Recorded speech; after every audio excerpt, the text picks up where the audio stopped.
In 1920, a woman in New York City gave birth to twins. One of them died immediately. The other weighed barely 2 pounds. The hospital staff looked at the surviving baby and told the father there was nothing they could do.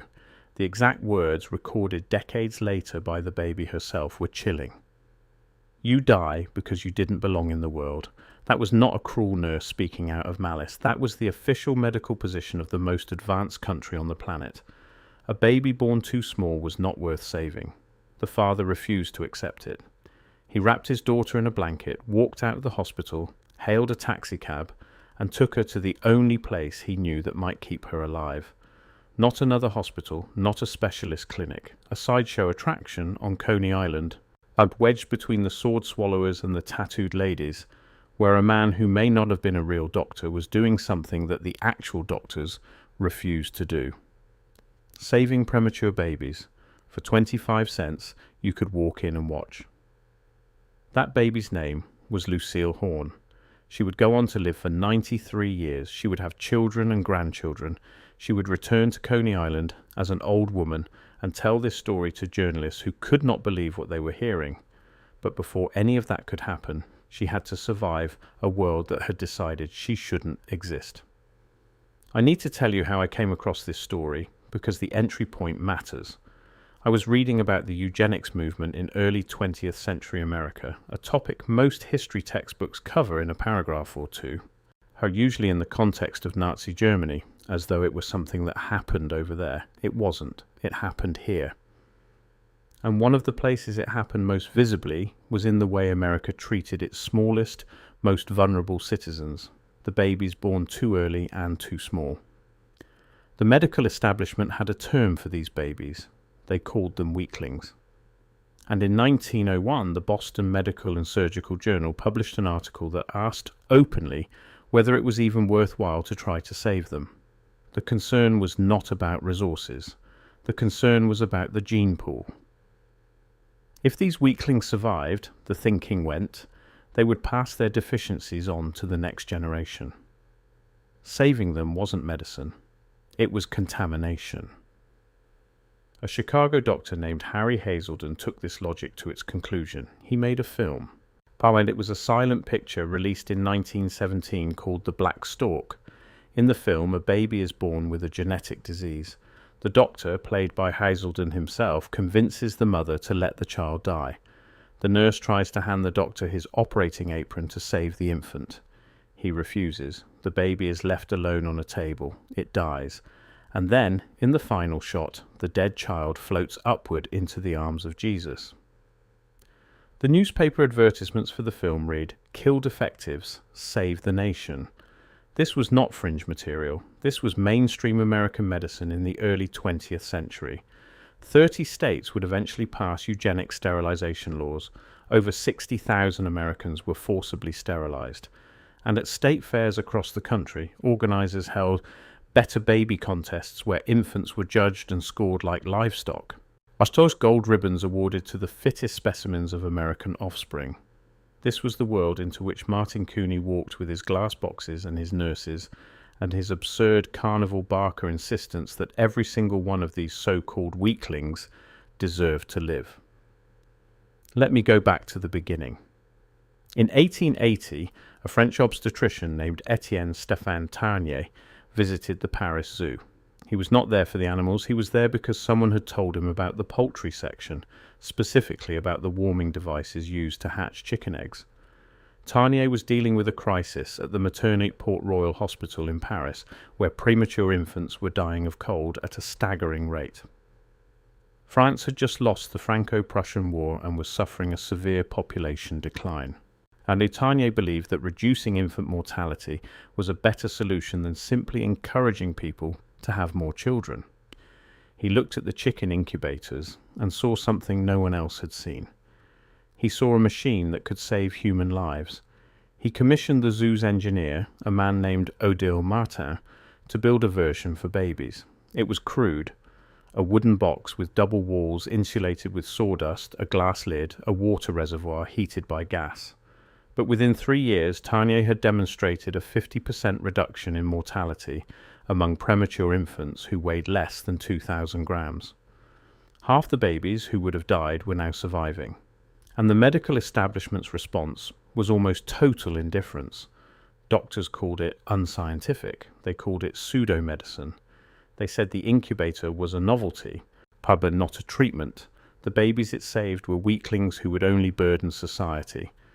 Tarnier's student, Pierre Constant Boudin, refined the incubator and tried to get the medical world to listen. He added thermostats and alarms. He published results. He begged. Nobody cared. So in 1896, he sent a young associate to the Berlin Industrial Exposition to demonstrate the technology. That associate's name was Martin Couney, or at least that was the name he was using. His birth name was Michael Cohen. He was a German immigrant of Jewish descent, and to this day, historians are not entirely sure whether he actually held a medical degree. What they are sure of is what happened next. Couney set up his incubators at the Berlin Exposition, filled them with premature babies from local hospitals, and opened the exhibit to the public. Actually, he called it the Kinderbrutenstalt, the child hatchery. Every single baby survived. The exhibit was a sensation. A London promoter invited him to display at Queen Victoria's Diamond Jubilee the following year. The editors of The Lancet, one of the most respected medical journals in the world, visited the exhibit and commented favourably on the technology, but hospitals still would not adopt it.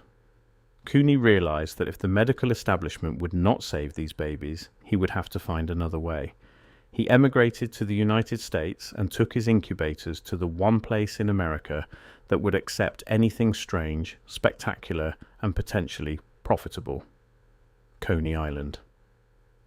In 1903, Couney opened his first permanent incubator exhibit at Luna Park, one of Coney Island's main amusement parks. But he opened a second at Dreamland the following year. The setup was unlike anything the boardwalk had ever seen. Behind a facade that read "Living Babies in Incubators" in letters large enough to read from across the fairgrounds, visitors paid 25 cents and entered a room that was, by every measure, a functioning neonatal intensive care unit. Rows of glass and steel incubators lined the walls. Inside each one, a premature baby, some weighing as little as 1 pound, fought for life. The incubators provided warm filtered air. Nurses in starched white uniforms monitored the infants around the clock. The facility was cleaner than most hospitals of the era. Couney employed a team that included 5 wet nurses and 15 trained medical technicians. His wife Annabelle insisted on strict hygiene protocols that exceeded anything the hospitals were doing. And he charged the parents nothing, not a single cent. The entire operation was funded by the quarters dropped into the admission box by tourists who had come to Coney Island for the roller coasters and the hot dogs. Couney didn't stop at Coney Island. He opened a second permanent facility in Atlantic City that ran for 38 years, from 1905 to 1943. He took his incubators to World's Fairs and expositions across the country. The Trans-Mississippi Exposition in Omaha in 1898, the Pan American Exposition in Buffalo, the Louisiana Purchase Exposition in St. Louis, the Century of Progress World's Fair in Chicago in 1933 and 1934. At every single one of these events, and his exhibit drew enormous crowds, and his survival rates remained extraordinary. Hospitals from all over the region would send their premature infants to him because they had nothing else to offer. And at every single one of these events, the babies were displayed right alongside carnival attractions that would make a modern person uncomfortable: the bearded ladies, the human oddities, the animal shows. The juxtaposition was grotesque. It was also the only reason any of those babies are alive today. The wet nurses Couney employed were held to strict standards that most hospitals of the era did not even consider. They were forbidden from smoking, from drinking alcohol, from eating certain foods that Couney believed would compromise the quality of their breast milk. The feeding process itself was painstaking. And many of the babies were too weak to suckle, so the nurses fed them using a technique that involved dripping milk from a spoon into the baby's nasal passage, a method that required extraordinary patience and precision. One wrong drop could choke an infant that weighed less than a bag of sugar. There was a nurse named Madame Recht who worked the exhibit. She had a routine that became famous along the boardwalk. She would hold up her diamond ring for the crowd to see. Then she would take one of the smallest babies from an incubator and slide the ring over the baby's hand, up past the wrist, all the way to the shoulder. The ring fit over the entire arm. The crowd would gasp. Some of them would cry. And then Madame Recht would gently place the baby back in the incubator and the visitors would file out. Many of them returning the next day and the day after that to check on the infants they had seen. It was part medical demonstration, part theatre, part something that has no name because nothing like it had ever existed before. The contradiction at the centre of this story is almost impossible to resolve. On one side, you had the American medical establishment, backed by the full weight of institutional authority, university research, and government support, arguing that premature babies were genetic defectives whose survival would weaken the species. On the other side, you had a man who may or may not have been a real doctor, operating out of an amusement park between the sword swallowers and the freak shows, saving those same babies at a rate of 85%. Let me say that number again, 85%. And over the course of his career, approximately 8,000 premature babies passed through Couney's incubators. More than 6,500 survived. His own daughter, Hildegard, born prematurely in 1907, was one of them. She grew up to become a nurse in her father's exhibit, helping save the same kinds of babies the hospitals had given up on. The medical establishment did not merely ignore Couney, they actively tried to stop him. The New York Society for the Prevention of Cruelty to Children accused him repeatedly of exploiting the infants and endangering their lives. None of the complaints were sustained because there was nothing to sustain. The babies were healthier in his sideshow than they would have been in any hospital in America, but the accusations kept coming. Medical journals published articles questioning whether saving premature infants was even desirable. One anonymous source in The Lancet in 1897 condemned the exhibitions as an unscrupulous way to make money. The irony of that accusation is staggering when you consider that Couney never charged parents a dime and died nearly broke. The exorbitant costs of running the exhibit at the 1939 New York World's Fair almost ruined him financially. He spent every cent the sideshows earned on the care of the babies. In 1911, Dreamland burned to the ground. The fire started in an attraction called Hellgate and spread rapidly through the park's non-fireproof structures.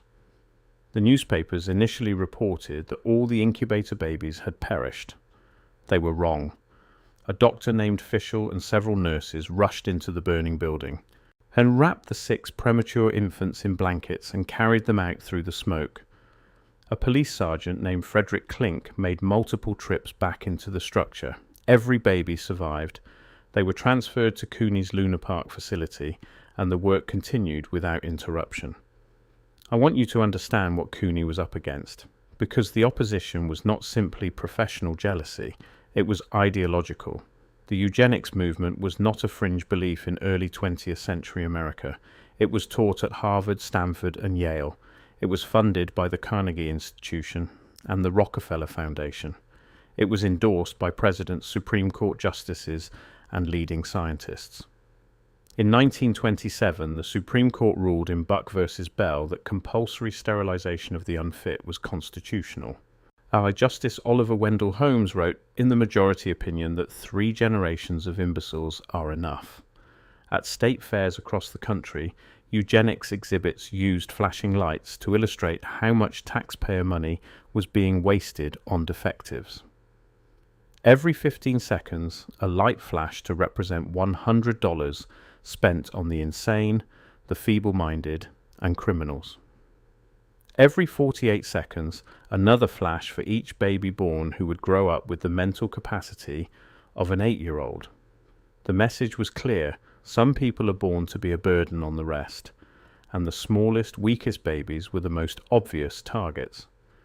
Couney held reunions. He invited the families of his graduated babies to come back to Coney Island and show the world what had become of the weaklings the hospitals had thrown away. In 1934, At the Chicago World's Fair, where his exhibit was situated right next door to a popular burlesque show, 41 babies from the previous summer's exhibit returned with their mothers. The event was broadcast live on local radio. The announcer described Couney's exhibit not as a sideshow, but as what it actually was, a life-saving station where prematurely born babies are brought from leading hospitals all over the city. Here is the question that keeps me up at night. If one man operating out of an amusement park could save 85% of the premature babies brought to him using technology that had existed since the 1880s, why did it take American hospitals until the 1940s to adopt the same technology? The incubator was not a mystery. It was not expensive relative to other medical equipment. The knowledge of how to use it was freely available. Couney demonstrated it publicly for 4 decades. He invited doctors to visit his facility. Many of them did, and many of them quietly sent their own patients to him when the hospitals had nothing to offer. But the institutions themselves would not change.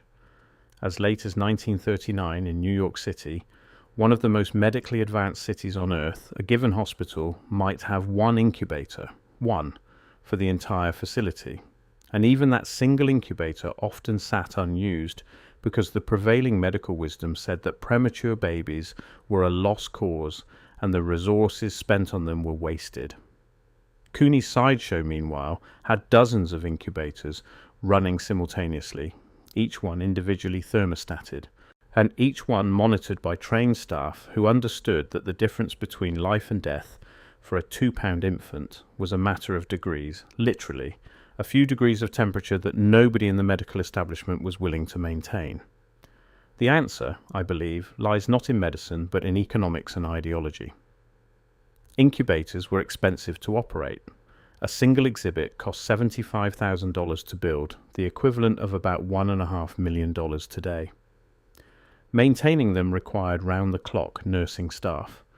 The babies needed to be fed every few hours using a delicate technique involving a spoon and a nasal tube.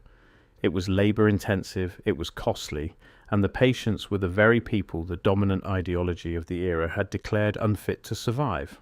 The financial incentive was not there, and neither was the moral incentive, because the moral framework of the time said saving these babies was wrong. It was only after the eugenics movement collapsed under the weight of its own horror, after the world saw where that ideology led in the gas chambers of Nazi Germany, that the medical establishment quietly reversed course. Cornell Hospital in New York opened the first dedicated premature infant station in 1943. That was the same year Couney closed his Coney Island exhibit for good. His wife had died. Attendance was down. He was in his 70s and nearly penniless. He had spent 40 years doing what the most powerful institutions in the world had refused to do, and now that they were finally willing to do it, he simply stepped aside. Martin Couney died on March 1st, 1950, in relative obscurity. He died with almost no money. The man who had saved over 6,500 lives had spent every dollar he earned on the care of other people's children. His obituary in the New York Times was brief. It did not capture the scope of what he had done. It could not, because the full story was too strange, too uncomfortable, too much of an indictment of the institutions that should have done his job for him. The medical establishment that had fought him for 4 decades did not acknowledge his contribution in any significant way during his lifetime. The field he had essentially invented, neonatology, would not even get its name until years after his death. A man named Julius Hess, a legitimate physician who had collaborated with Couney at the Chicago World's Fair, published the first neonatology textbook in 1922 and credited Couney in the preface. And he is now remembered as the father of American neonatology. Couney is remembered as the sideshow doctor. But the babies remember. Lucille Horn, the 2-pound twin whose father carried her to Coney Island in 1920, lived to be 93 years old. She had children and grandchildren. In an interview recorded decades later, she was asked how she felt knowing that people had paid money to see her. She said it was strange, but as long as they saw her and she was alive, it was all right. She returned to the exhibit as an adult and met Couney in person. She found him standing in front of one of the incubators, watching over the babies the way he had watched over her. Beth Allen was born 2 months premature in 1941, weighing 1 pound 10 ounces. Hospitals had no facilities for premature infants. And her parents were reluctant to send her to a sideshow, but they were desperate. Couney came to the hospital personally and was so convincing that her mother let him leave with her baby. 3 months later, Beth weighed 5 pounds and went home. She visited Couney every Father's Day for years afterward. She was still telling his story well into her 80s. Today, 1 in 10 babies in the United States is born prematurely. Their chances of survival are higher than they have ever been. The techniques that modern neonatal intensive care units use, the incubators, the strict hygiene protocols, the around-the-clock nursing, the emphasis on skin-to-skin contact between parent and child, all of these were pioneered not in a research hospital or a university laboratory, but in a wooden building on the Coney Island boardwalk. Paid for by quarters from tourists, operated by a man the medical establishment called a quack. I think about Madame Recht and her diamond ring. I think about what that gesture really meant. She wasn't performing a trick. She was making an argument. She was holding up a ring that symbolized value, permanence, something precious. And she was showing you that this baby, this creature so small that a piece of jewelry could slide over its entire arm, was worth more than all of it. The ring was beautiful. But the wrist inside it was a life. And for 25 cents you could choose to see that. You could choose to believe that it mattered. For 40 years enough people did. Enough quarters dropped into the box. Enough strangers walked in off the boardwalk and looked through the glass and decided that these tiny, fragile, impossible human beings deserved a chance. The medical establishment said they were defectives. The scientists said they were contaminating the gene pool. The government funded programs to make sure fewer of them were born. And a man in a sideshow surrounded by carnival barkers and roller coasters and the smell of hot dogs and salt water said no.